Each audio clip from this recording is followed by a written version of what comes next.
주식 투자는 말로 하는 게 아니라 계절하는 거지 않습니까? 제가 총 한 1년 정도 한 것 같고요. 제가 수익률로 보니까 연평균 수익률이 50% 이상이 되는 것 같더라고요. 연평균 50%에 21년이 되는 거예요? 네네. 오늘 주제는 바로 슈퍼개미 주식 투자 편입니다. 이 슈퍼개미 지금 3탄이에요. 슈퍼개미 1탄에 1탄에 누가 나오셨죠? 그 슈퍼개미 이제 김정한 대표님, 그 삼천리 예전 지분 공시하셨죠. 네네네. 2탄에는 네. SF플러스의 이제 강방채 회장님. 아, 벌써 촬영하셨군요. 네. 시간이 나오지는 않은 것 같은데. 이제 곧 이제 업로드 됩니다. 네네. 이제 3탄이에요. 참고로 지금 1탄 조회수가 네. 굉장히 잘 나왔습니다. 그분은 또 엄청 또 달변이시고 좀 재밌게 잘 하시고 저는 또 주로 이런 데 출연 잘 안 하고 말도 원래 말주변이 많이 없는 편이라. 괜찮습니다. 주식 투자는 말로 하는 게 아니라 계절하는 거지 않습니까? 그래서 1탄이 조회수가 300만 회예요. 네네. 지금 오늘 3탄이기 때문에 네. 300만 회 정도 나와야 되는 거죠. 나올 수 있도록 저도 네. 노력해보겠습니다. 일단 대표님에 대한 제가 가벼운 소개만 드리면 네네. 이제 인생 1막을 이제 네. 반찬천국 네. 대표로 지내셨고 네. 2막을 이제 아까 말씀하신 노블리자라는 것을 활용해서 이제 뭐 전문 주식 투자자 네. 일을 하고 계시고 3막이 교육 플랫폼이라는 레슨몬 대표이시고 이 또 슈퍼개미를 이제 기준을 잡을 수 있는 게 여러 가지가 있겠지만 네네. 하나가 뭐 보통 지금- 주식 투자하시는 분들이 계좌 까는 거. 두 번째가 이제 정말 신뢰성이 높은 게 지분 공시잖아요. 네네. 자, 지분 공시 일단 뭐 있는지 좀 말씀해 주세요. 그래서 제가 대동금속 몇 퍼센트인가요? 그때는 한 5% 한 것 같아요. 5%. 네. 정확한 시민자료는 6.05%. 네, 6.05%. 네. 그리고 대륙제간 거의 뭐 7% 가까이 한 것 같고요. 네, 6.88%. 네네. 그다음에 국일제지 10%대 했고 뭐 최근에 또 뭐 하나 했는데 그거는 진짜 시장에 뭐 괜히 뭐 이슈가 될 수 있으니까 노출 안 하는 게. 어차피 근데 지분 공시하면 다 알려져 있는 거 아닌가요? 그렇지도 않아요. 그래도 사람들이 찾아봐야지만 볼 수 있어요. 그래서 안 나오죠. 그래요? 네네. 최근에 어쨌든 그러면 회사가 안 얘기를 되니까 네네. 몇 퍼센트? 거의 한 7% 가까이 지금 7%. 야, 7%. 7%. 7%. 지금 현재까지 지분 공시한 주식이 4종목인 거네요? 그런가요? 네 종목이네. 네. 4종목. 야, 4종목이나 또 지분 공시를 한 슈퍼개미님께서 네. 이 또 누추한 곳에 와주셨는데, 자, 그러면 현재 주식 투자 총 기간과 총 누적 수익률은 대략 어느 정도 되시나요? 제가 총 한 1년 정도 한 것 같고요. 횟수로는 그렇고, 제가 수익률로 보니까 연평균 수익률이 50% 이상이 되는 것 같더라고요. 연평균 50%에 21년이 되는 거예요? 네네. 그럼 제가 계산을 역으로 해보니까 그렇더라고요. 자, 그러면 그 다음 질문이 약간 부담스러울 수 있는데, 직접적으로 답변하셔도 되고, 조금, 이거 뭐라 하죠? 두리뭉실하게 얘기하셔도 돼요. 주식으로 번 돈은, 전체 자산 말고요. 주식으로 번 돈. 그걸 지금 아까 역산을 하면은 대략적으로 나올 것 같습니다. 근데 그걸 나오는데 거기서 뭐 원래 1%에도 차이가 크더라고요. 그렇죠. 그래서 뭐 어떤 뭐 미니멈으로 자꾸 계산하시면 그 처음에 자본은 어느 정도로 시작하신 거예요? 네? 처음에 자본은 주식 500만 원으로 시작했어요. 500만 원. 네. 자, 그러면 요 질문만 답변 부탁드릴게요. 네. 그러면 자산이 100억대는 넘어가시나요? 그 이상은 답변. 네, 좀 넘어갑니다. 100억대는 진짜 넘어가시나요? 네네. 영상이 남는 거니까. 네네. 알겠습니다. 그러면 현재 총 자산이 정확하게 얼마인지까지 제가 물어볼 수는 없으니까 네네. 굉장히 실례잖아요. 네네. 그러면 자산의 지금 비중은 좀 뭐 부동산, 네. 그다음에 주식, 또 요즘에는 주식이 굉장히 좀 떨어질 위험이 있으니까 네네. 현금을 보유한다는 얘기도 있으니까 네네. 부동산, 주식, 현금 어떻게 비율로 한다면? 일단 주식이 대부분이고요. 그 다음에 이제 현금 조금 있고, 네. 현금은 뭐 유동성 상황에 따라서 뭐 10에서 30% 왔다 갔다 하고요. 네. 그리고 부동산은 집 한 채 있고, 그 다음에 뭐 땅이 뭐 어디 좀 조그마한 사는 거 있는데, 뭐 네. 부동산은 거의 뭐 집이고, 대신에 제가 주식 시장에서 부동산이 많은 회사를 비중을 좀 어느 정도로 두고 있어요. 부동산이 많은 회사가 그렇게 시장에서 내가 좋은 땅을 찾으려고, 땅이나 집을 사려고 보니까 네. 너무 다 비싸더라고요. 그렇죠. 그런데 주식 시장에는 땅을 많이 가지고 있는 회사들이 엄청 많은데, 그런데 한 5배 이하, PBR로 따졌을 때 뭐 한 0.2배, 0.1배 이런 것들이 몇 개가 있어요. 여러 개가 있어요. 그런데 투자를 하면서 해서 수익률도 올라가고 배당도 나오고 이러니까 그게 훨씬, 왜냐하면은 이 사람들은 부동산은 싼 걸 다 찾아서 사는데 맞아요. 사실은 이게 청산 가능한 부동산이잖아요. 네. 그런데도 불구하고 그 사람들은 이 주식 시장이라는 이유로 그 회사를 평가하지 않고 그 저평가되어 있는 것도 생각하지 않고 안 사는 것 같아요. 그런 방법이 있군요. 네네. 그래서 오히려 대체 투자로 주식으로 자산주를 선택하는 거 있습니다. 야, 근데 이제 부동산이 한 채가 있으시잖아요. 네네. 혹시 그 부동산 이름이 타워 아닌가요? 네, 맞습니다. 저한테 사실 근데 그 정보를 준 적이 없으시잖아요. 제가 어떻게 알았어요? 제가 어떻게 알았을까요? 제가 인물을 굉장히 잘 간직하는데 네네. 그 집 카드가 지금 그 휴대폰 뒤에 진짜 대단한 일이야. 정말 센스가 대단하시네. 왜냐면 저 인터뷰 워낙 많이 하니까 그 인물과 네네. 그 네네. 인물의 소지품을 그냥 아무도 모르게 스캔 쫙 하거든요. 대단하십니다. 근데 너무 웃긴 게 강만철 인장님도 타워에 그래요? 있어요. 오, 그 몰랐네. 19금 2탄, 3탄 못 인물이 뺐네. 같은 동네에 사시는 것 같아요. 이게 못 뺐네. 예.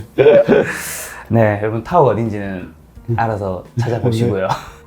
어쨌든 수백억 자산가이신 대표님께서는 지금 현재 코로나 폭락장 3월 19일 날 1740 정도 그때 거의 바닥을 쳤었죠. 1440까지, 1440 네, 인가 뭐. 1400대, 그쵸? 네.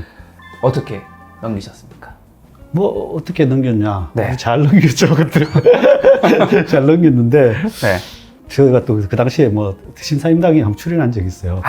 네. 너무 재밌는 게 신사임당님이 제 사무실 위에 계세요. 그러니까요. 참 우연찮게 또 여기 바로 위에 계시네요. 윗집 아랫집이야? 하면서. 그때 이제 출연해가지고 사실은 무조건 사야 된다. 그게 정확한 촬영 날짜가 언제인데? 3월 19일 그날 최저점이 찍은 날이 3월 19일인가. 3월 19일 날 딱 찍었어요? 예. 와, 영상은 언제 올라갔는데? 그 다음날 올라갔어요. 그 토요일 날. 이거 좀 급하게 올리신 것 같더라고, 다행히. 이야. 다음날 올리신 것 같아요. 하루 지나고 왜냐하면 나서. 그렇게 폭락했으니까 바로 올려야 그 되니까. 다음날 하루 금요일 지나고 그 다음날 올렸어요. 그래서 우리 임당님이 행동력이 굉장히 빠르세요. 빠르신 거 그때 센스 있게 빠르게 올리신 것 같아요. 맞아요. 원래는 평사치는 그렇게 안 올리시는 것 같은데 맞아요. 그날은 또 빨리 시익성이 중요한 예, 거니까. 예. 네. 그래서 그 당시에 많이 봤는데 그래서 봐서 그런지 그 다음부터 다음 날부터 많이 올라가더라고요. 그래서 그때 그러면 엄청 사야 된다고 하시는데 어떻게 말씀하셨는데? 일단 개별 종목으로 봐서는 바닥을 찍었다. 진짜? 예, 바닥을 찍었다. 그래서 흑수저가 금수저가 될 수 있는 뭐 유일한 기회, 그거는 아니지만 10년만에 한번 오는, 자주 안 오는 기회다.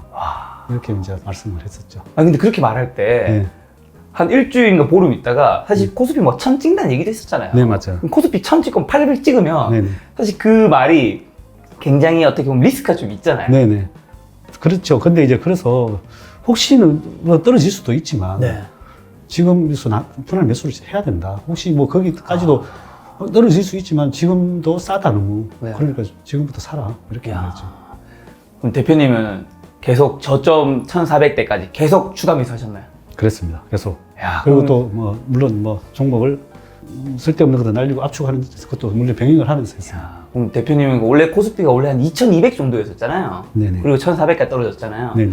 그럼 대표님 계좌도 아주 박살이 났었겠네요. 그렇죠. 거의 뭐 발도만큼 났죠. 그럼 그때 대표님은 네. 멘탈이 어떠세요? 솔직히. 멘탈 솔직히 기분 안 좋고 막 네. 좀 그렇죠. 근데 네. 그걸 한데 다행히 이제 제가 경험을 많이 하다 보니까 네. 그나마 사야 된다는 거는 이제 알고 있는 거죠. 근데 대부분 사람들 사야 되는 걸 알아도 못 사는 게 이제 클릭이 안 그렇거든요. 되잖아요. 네네. 그게 문제인데 그 경험으로 봐서 이 계좌는 마이너스 났지만 회복된다는 거는 이제 알고는 있으니까 기분은 나빠도 참고 기다렸죠. 아니 근데 지금 대표님이 경험이 많다고 하니까 네. 시청자분들이 지금 이 딱 얼굴만 봤을 때는 네. 지금 둘이 비슷하구나. 네. 지금 김 작가보다 더 어려 보이는데 네. 라고 생각할 수 있을 것 같아요. 너무 동안이셔서. 아, 지금 연배가 측정이 안 돼서. 네. 어느 정도 되시는 거죠? 나이요? 네, 몇 년생이신가요? 비밀인데요. 몇 년도? 제가 1970년대생인가요? 제가 82년생입니다. 70년대생 맞기는 맞아요. 60년대생은 아니시죠? 네네. 제 나이를 이렇게 밖에서는 0.7 곱해가지고 0.7 곱한 나이로 살면은 네. 요즘 100세 시대니까 좀 더 젊게 살 수 좀 있다. 더 적게 살 수 있다 해서 네. 그냥 주장만 하고 삽니다. 지금 나중에 카메라 꺼지고 물어봐야 되겠어. 많습니다. 생각보다 많습니다. 그러니까요. 네.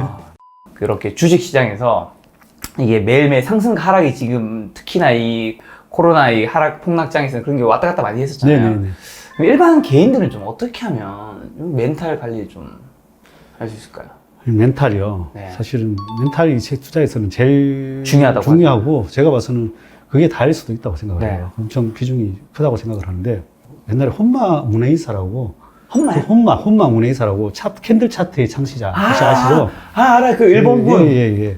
그분이 솔직히 지금 이 캔들 차트가 400인 된데도 지금 엄청 잘 쓰이고 있잖아요. 그만큼 이게 정확도가 좋다는 거거든요. 그러면 그분이 상당히 어려울 때가 있었어요. 네. 그게 이제 뭐 흑마 가문에서 원래 장자로 들어갔다가 쫓겨나서 네. 뭐 경영권 승계 때문에 쫓겨나서 자기가 또 열심히 해보려다가 욕심이 앞서니까 잘 안 된 거죠. 네. 그러고 나서 이제 절에 들어갔어요. 재밌다. 그래서 막 뒹굴뒹굴 이렇게 방에서 뒹굴뒹굴 하고 있으니까 스님이 하루는 부르더니 야 흑마야 이리 와봐라. 저기 저 밖에 있는 깃발을 봐라. 밖에 있는 절에 있는 절 깃발을 보러 온 거죠. 그리고 보니까 승마 보기는 깃발이 막 펄렁펄렁거리고 펄렁펄렁거리고 흔들리고 있는데 그러니까 그죠. 다시 한번 잘 봐봐라. 그러니까 흑마가 아무리 봐도 땅의 기운 때문인가 뭐 때문인가 또 깃발이 움직이는데요. 이러니까 네. 그거는 네 깃발이 흔들리는 것이 아니라 네 마음이 흔들리는 것이다. 그리고 이제 스님이 갔어요. 그리고 나서 이제 흑마 문에서가 방에서 있다가 가만히 생각해 보니까 뭔가를 깨달은 거예요. 뭘 깨달았는가 하면 세상의 모든 헛개비 허상들이 자기를 네. 잘못 보게 만들고 있었던 거죠. 깃발이 움직이고 그걸 깨닫고 바로 짐 싸서 절을 내려간 거죠. 그래서 지금 이 코로나 같은 시기에 주식이 많이 빠졌잖아요. 네. 기업의 본질 가치나 이런 것들을 무시하고 공포심에서 실제로 팔게 되는 거죠. 네. 그래서 제일 중요한 거는 그런 본질 가치나 회사 것들을 다 알고 있으면은 네. 그걸 이겨내고 충분히 이겨낼 수 있는 거죠. 그래서 그런 허상에 휘둘리지 말고 네. 내가 충분히 좋은 회사들을 선택해서 투자를 하면은 계속 수익을 낼 수 있다. 자, 내가 욕심과 뭐 이런 것들이 허상에서 욕심과 이런 것들이 지배를 하면서 자기가 실패했던 걸 아는 거죠. 그래서 좀 어떻게 보면은 자기가 해오던 원리 원칙대로 지켜서 그걸 캔들 차트라는 게 자기가 나오는 그 현상이 나타나는 현상을 접목을 시킨 거잖아요. 네. 그러면 자기가 우리 같이 지금 가치 투자자든 뭐 캔들 투자자든 이런 네. 것들을 원리 원칙을 지키기 시작을 한 거죠. 네. 근데 이제 보통 시장이 허상이라는 거는 세상에 갑자기 이렇게 코로나가 와서 뭐 폭락을 한다든지 또한 뭐 어떻게 해서는 갑자기 뭐 사태가 돼서 너무 많이 올라간다든지 지금처럼 이렇게 뭐 예를 들면 바이오 제약 바이오들이 너무 올라간다든지 이러면 이게 실제적인 상황인지 이게 거품인지 이게 실제 회사가 가치가 제대로 반영이 된 건지 이런 것들을 허상을 잘 알아야 된다는 거죠. 지금 대표님 말씀 들으니까 대표님 바이오주에는 좀 투자를 잘 안 하실 것 같네요. 하기는 하는데 좀 네. 그 가치나 성장성이 있는 뭐 또 그런 것들을 하긴 하고 있습니다. 그리고 뭐 비상장에서 이렇게 바이오주에 투자한 것도 있고 상장회사도 투자한 것도 있고 그렇습니다. 이 바이오주 같은 게 사실 이게 임상이 어떻게 될지 알 수도 없고 네네. 사실 임상도 좀 거짓말하는 경우도 있고 네. 이번에 신땡땡 같은 뭐 회사는 상폐 위기에 네네. 있고 한데 일반 분들이 좀 바이오주에 투자할 때 좀 조심해야 되는 것들이 많긴 하잖아요. 네네. 좀 뭘 좀 꼭 확인해야 되는 것도 있을까요? 뭘 꼭 확인해야 되냐? 네. 이게 제일 중요한 게 이 실체가 있냐 없냐가 제일 중요한 거죠. 이게 그렇죠. 실체가 있고 이게 효과가 있냐 없냐. 그리고 또 다음에 이게 잘못됐을 때 다음 대안이 있냐 없냐.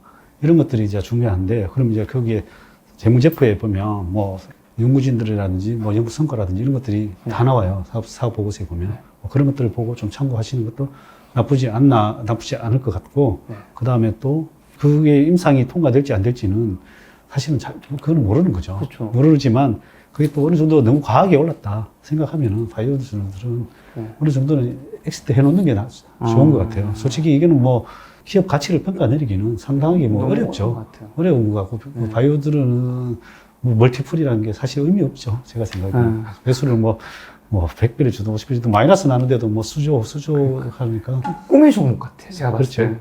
원래 뭐 주시장이 꿈을 먹고 사는 거니까. 네. 그러나 이제 뭐 이런 또 코로나나 뭐 여러 가지 상황상 터져지면서도 그게 한번 이슈는 된 것 같아요. 그래도 뭐 옥석 가리는 일을 잘 하시면은 좋은 회사들은 있다고 생각을 합니다. 그럼 이게 어쨌든 지금 바이오 버블이 예전에 우리나라에 닷컴 버블이 있었잖아요. 네네. 그거랑 좀 비슷한 것 같은 다른 거가 있나요? 닷컴 버블 때는 네. 사실 그때는 닷컴 버블 때는 주로 거의 추상적인 게 더 많았죠. 사실은 그 당시에는 이제 새로운 인터넷 시대가 열릴 것이다.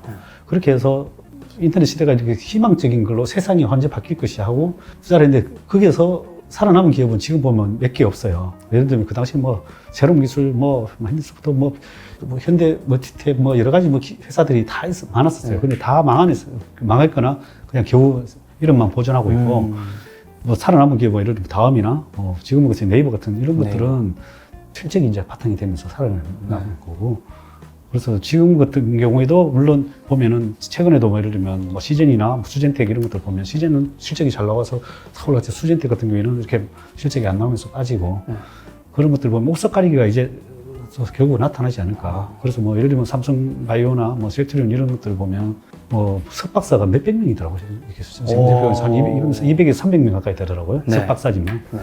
계속 연구를 하고 새로운 거 개발하고 있으니까. 네. 물론 이익과 매출액이 병행이 되면서 성장을 하고 있으니까.